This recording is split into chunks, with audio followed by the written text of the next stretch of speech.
गुलफाम जी, लुकमान साहब, परवेज सिद्दीकी साहब, मोहम्मद शाह, पार्टी के तमाम लीडरान, एक बड़ी तादाद में बैठी मेरी माँ और बहनों, आप मुझे बताइए कि आज हिंदुस्तान में मुसलमान परेशान है कि नहीं? इस कदर परेशान है कि आज बुर्का पहनना मुश्किल हो गया है। बुर्का हमारे मज़हब का एक हिस्सा है और हमारे बुर्के को खींचकर कहा जा रहा है कि बुर्का पहनना है तो पाकिस्तान जाओ, यहाँ बुर्का नहीं पहनने दिया जाएगा।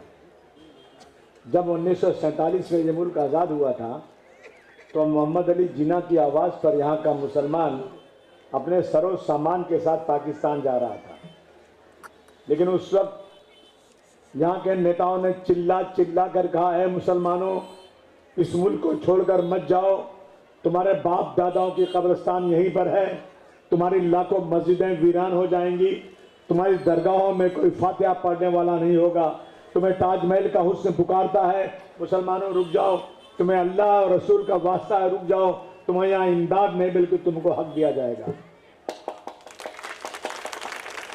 कौन सा हक मिल रहा है हमको? यहाँ पे कौन सा हक मिल रहा है? मैं तो सबसे पहले कहता हूं, कांग्रेस पार्टी इस मुल्क में अंग्रेजों के जमाने में मुसलमानों को 35% रिजर्वेशन था।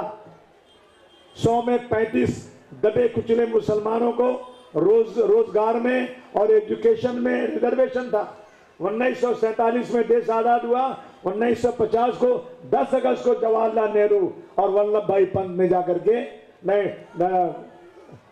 सरदार पटेल और जवाहरलाल नेहरू ने जाकर उस वक्त राजेंद्र प्रसाद जो इस देश के सबसे पहले प्रेसिडेंट थे, उनको एक चिट्ठी दिया कि इस देश में रिजर्वेशन मिलेगा तो सिर्फ हिंदुओं को मिलेगा, मुसलमानों को कोई रिजर्वेशन नहीं मिलेगा। हमारा रिजर्वेशन खत्म हो गया, हम नीचे आ गए। आज इस मुल्क में जब भी जरूरत पड़ी है मुसलमानों ने अपनी वफाई दिखाया है।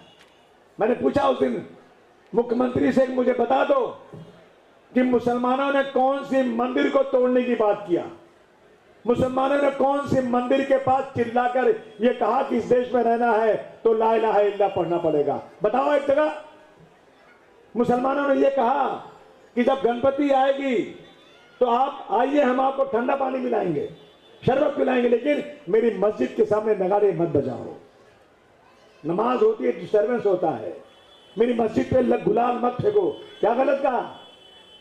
रामनवमी आती तो हम डर जाते हैं, हम तो रामनवमी में इस त्योहार की खुशी मनाना चाहते हैं, लेकिन रामनवमी आएगी ना, कुछ गुंडे अपने सरों पर गेरुआ झंडा बांधेंगे, मोटरसाइकिल लेंगे और आगे कहेंगे इस देश में रहना है तो वंदे मातरम पढ़ना पड़ेगा।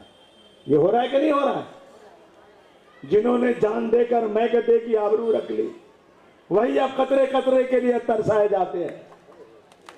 मेरी मस्जिद मेरी जान से प्यारी है, यहां नहीं दुनिया में हर जगह मस्जिद की रिस्पेक्ट है।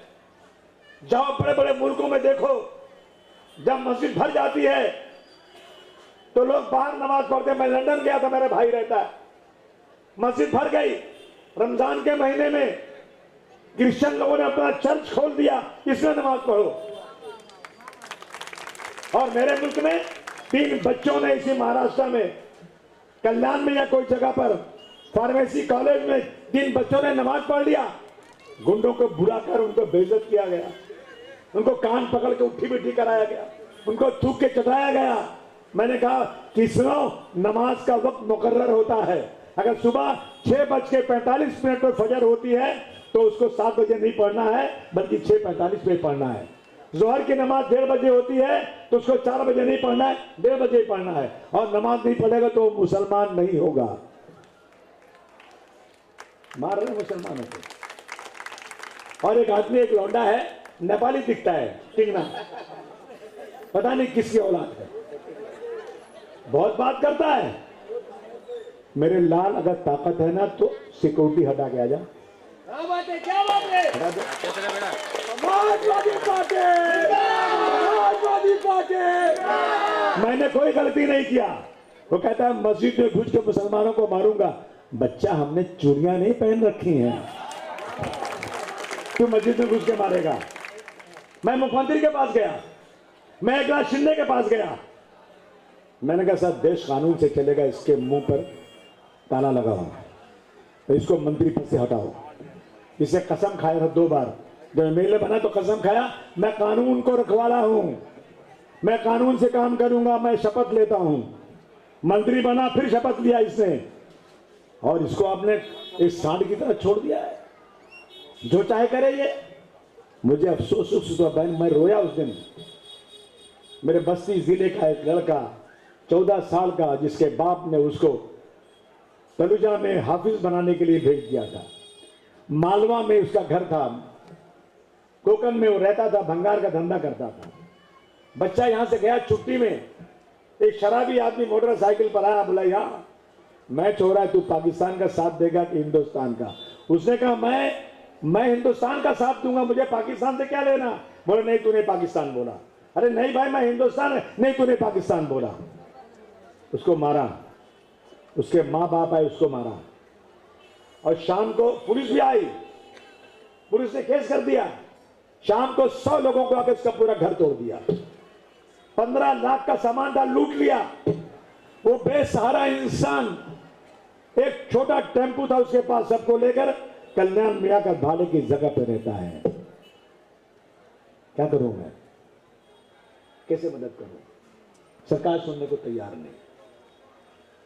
हजारों वाकयात हैं, रोजाना ये हो रहा है। हुजूर सल्लल्लाहु अलैहि वसल्लम, मैंने हाउस में कहा कि दुनिया में जितने लोग हैं एहतराम के काबिल, दुनिया में जितने लोग हैं एहतराम के काबिल, मैं सबको मानता हूं मगर मुस्तफा के बाद। मेरे बारे में टीवी पे बहस हो गई कि अबू आसिम किसको मानते नहीं, उन्हीं को मानते हैं। अबे हाँ ना, उन्हीं को मानता हूं। क्या उखाड़ लेगा मेरा तुम्हें, क्या कर लेगा मेरा तू? अगर मेरी हुकूमत होती, अगर इस्लामी हुकूमत होती, तो कोई हुजूर सल्लल्लाहु अलैहि वसल्लम की तौहीन करता ना, तो फांसी के फंदे पर चढ़ा दिया जाता। लेकिन ये एकनाथ शिंदे जो धनुष और तीर लेके चल रहा है,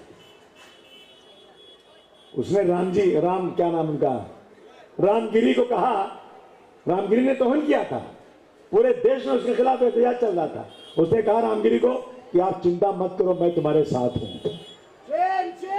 अबे शर्म आना चाहिए ऐसे लोगों को। ये इलेक्शन कोई जन्नत का रास्ता नहीं है, नहीं लड़ोगे तो जन्नत पे चले जाओगे। शर्म आना चाहिए ऐसे दलालों को। मैं खुलेआम कहता हूं, जहां शरीयत की बात आएगी, कुरान की बात आएगी, मस्जिद की बात आएगी, मेरा बेटा भी हो तो क्या, खुदा की कसम उसके खिलाफ रहूंगा मैं। अल्लाह बोल, अल्लाह बोल, अल्लाह बोल, अल्लाह बोल। इनकी इतनी हिम्मत हो गई है कि मेरी मस्जिद का लाउड स्पीकर बंद करेंगे, मैं मस्जिद के बाहर नमाज पढ़ूंगा तो पुलिस जूता मारेगी, मेरे मस्जिद में घुसकर मुझे मारेंगे, मस्जिद का मीनारा तोड़ देंगे, कुरान शरीफ जला देंगे, बच्चियों का बुर्का फाड़ देंगे, इसको पढ़ने नहीं देंगे। गाय और को किसी किस्म का गोश्त भी लेकर जाओ, पकड़ के मारेंगे, और चेक होगा तो मालूम हो गाय का नहीं था वो। कितने टन गोश्त बर्बाद हो जाता है। कोई कानून नहीं। कानून ये है कि अगर कहीं भी गाय और बैल पकड़े जाते हैं तो ले जाने वाले के साथ साथ बेचने वालों को गिरफ्तार भी किया जाएगा। ये कानून है। कौन पालता है गाय बैल? किसान पालता है। तुम उन किसानों को नहीं पकड़ रहे हो जो बेच रहे हैं, और उनको पकड़ रहे हो जो लोग खरीद रहे हैं। तुमको कैसे मालूम है कि ये पाल ले जा रहे हैं? शायद खेती के लिए ले जा रहे हो, शायद दूध के लिए ले जा रहे हो, लेकिन तुम्हारे मवाली लोग जो है ना, बड़ी दादागिरी से उनको मारते हैं। ये हिजड़े हैं, हिजड़े जो एक आदमी को पकड़ के मारते हैं। मर्द नहीं है ये। अल्लाह बोल, अल्लाह बोल। मैं जेल में था, राधाबाई चाल के लोग भी जेल में थे, और बाल ठाकरे कहता था कि बंबई का दंगा इसलिए हुआ है कि राधाबाई चाल में हिंदुओं को मुसलमानों ने चाल बंद करके जला दिया, इसलिए हम एक्शन का रिएक्शन कर रहे हैं। वो लड़के वहीं रहते थे जेल में। होंगे ये कहीं होंगे भी, उनको सजा हो गई 20 साल की उम्र कैद। मालूम है नहीं? मालूम आपको? उम्र कैद हो गई थी और मैं जानता था ये बच्चे बेकसूर हैं, ये पुलिस से दोषी किए थे, फंस गए। मैं सुप्रीम कोर्ट गया, मैंने पूरा पैसा अपना खर्चा किया, कोई एहसान नहीं किया, लेकिन मुझे श्री कृष्णा की रिपोर्ट को सही साबित करना था। जस्टिस कृष्णा ने अपनी बुक में लिखा था कि राधाबाई चाल को जलाने वाले मुसलमान नहीं, कोई बिल्डर लोग थे। मैं जानता था। मैं सुप्रीम कोर्ट गया, अल्हम्दुलिल्लाह उन सारे बच्चों को बेगुनाह छोड़ा कर लाया। अरे सब तो कह दिया, क्या बाकी रहा? मीडिया को कहना चाहता हूँ कि होशियार रहो दलालों से। जो लोग इस देश में नफरत पैदा कर रहे हैं, मुसलमानों को अछूत बना कर रख दिया है, मुसलमानों के रसूल के बारे में अपमानित करते हैं, ऐसे लोगों के झंडे यहाँ में लगेंगे। और ये कांग्रेस ने क्या, 19 साल के बाद बच्चे छूटे, इसकी सदर कहती है कि इनकी अपील करो, इनको फिर से जेल भेजो। कौन सा काम किया आज तक किसी ने? काम समाजवादी पार्टी कर रही है। हर मुद्दे पर मैं लड़ रहा हूँ, मैं कोई बड़ाई नहीं बयान कर रहा हूँ कि हर मुद्दे पर लड़ाई लड़ रहे हैं हम लोग। हमारी जो ये गुलफाम जी हैं इंशाअल्लाह सुनकर आएंगी। एक आपको एमएलए मिलेगा और एक को आपको नगर सेवक मिलेगा, दो मिलेंगे इंशाअल्लाह। सर, आपने कहा कि हमेशा से वार्ड नंबर 78 में समाजवादी पार्टी किस्मत आजमाते रही है, क्या इस बार धोखा नहीं मिलेगा आपको? इस बार तो ज़्यादा मजबूत हमारी नगर सेवक ये लड़ रहे हैं, ये भी बहुत मजबूत हैं गुलफाम जी, देख रहा हूँ मैं। आप क्या कुछ कहना चाहेंगे? आपने कुछ घोषणाएं भी की है यहाँ की महिलाओं के लिए? जी मैं की हूँ। ये घोषणा नहीं है, कमिटमेंट है, समझिए, हक है और ये होके रहेगा। इंशाल्लाह मैं नगर सेवक बनूंगी तो ये सब चीज़ लागू होके रहेगा इंशाल्लाह। क्या मुद्दा रहेगा आपका इस चुनाव में? इस क्षेत्र में क्या मुद्दा है? क्या बिल्डर लॉबी के खिलाफ, हेल्थ मेरा मुद्दा है, एजुकेशन मेरा मुद्दा है। लोगों से क्या अपील करना चाहेंगे यहाँ के वोटरों से? मैं लोगों से अपील करना चाहती हूँ कि साइकिल पे वोट कीजिए, ज़्यादा से ज़्यादा तादाद में, भारी बहुमत से मुझे जिताइए। सर, यहाँ पे गठबंधन का कई अलग अलग सरकारी गठबंधन किया पार्टियों ने, जिसके लिए काफी अलग मैसेज आया। ऐसा है ना कि जिसको गठबंधन करना कर लो, मुझे किसी बैसाखी की जरूरत नहीं है। जो बैसाखी ढूंढता है वो जिंदगी भर लंगड़ा ही रह जाता है। मैं अकेले लड़ रहा हूँ अपनी जनता के भरोसे पर, जनता हमारे साथ है, हम चुन कराएंगे इंशाल्लाह। महापौर के लिए सर हिंदू मुस्लिम का यही तो चक्कर है पूछने का। मैं कह दूं कि मुसलमान बनाओ ताकि जाके ये लोग बीजेपी वाले सबको दिखाएं और हिंदू को इकट्ठा कर ले। हमें किसी मुसलमान किसी हिंदू को नहीं, मुझे किसी मुंबई कर जो अच्छा इंसान हो, मुंबई का रहने वाला हो, जो नॉन करप्ट हो, जो हिंदू मुस्लिम सिख ईसाई सबको साथ देके चल रहा हो, सांप्रदायिकता के खिलाफ हो, उसको बना दो, हमारा सपोर्ट पूरा। MIM का कहना है कि फुलके वाली महापौर बनेगी, ऐसा कहना है उनका। ये बैठे हैं गोद में बीजेपी के, बीजेपी को इससे फायदा हो रहा है तो वो बोलते हैं ना, पीछे से काम बचता है ना इनका।